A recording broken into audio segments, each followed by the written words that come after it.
भारतात सध्या एवढी भयानक उष्णतेची लाट का वाढते माहिती आहे का? यामागचं एक मोठं कारण आहे ते म्हणजे एल निनो.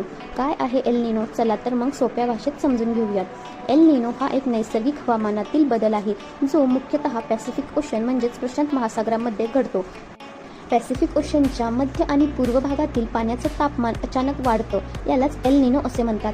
सामान्य परिस्थितीत थंड पाणी पूर्वेकडे वाहते तर गरम पाणी पश्चिमेकडे वाहते, पण एल निनोमध्ये गरम पाणी पूर्वेकडे सरकते आणि हवामानाचं संपूर्ण बॅलन्सच बिघडतं.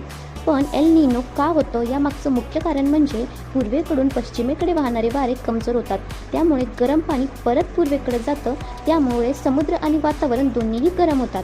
याचा भारतावर असा परिणाम होतो की उष्णतेची लाट येते, पावसात घट होते आणि शेतीवर याचा विपरीत परिणाम होतो. तुम्ही साध्या पद्धतीत असं लक्षात ठेवू शकता की समुद्र गरम झाला की हवामान बदल होऊन भारतात उष्णतेची लाट येते आणि पाऊस कमी पडतो. सध्या आलेली उष्णतेची लाट, वातावरणातील बदल हे का आणि कशामुळे होत आहे हे कन्फ्युजन जर तुमचे क्लिअर झाले असेल आणि आजचा व्हिडिओ आवडला असेल तर चॅनल नक्की सबस्क्राईब करा आणि व्हिडिओ बघितल्याबद्दल धन्यवाद.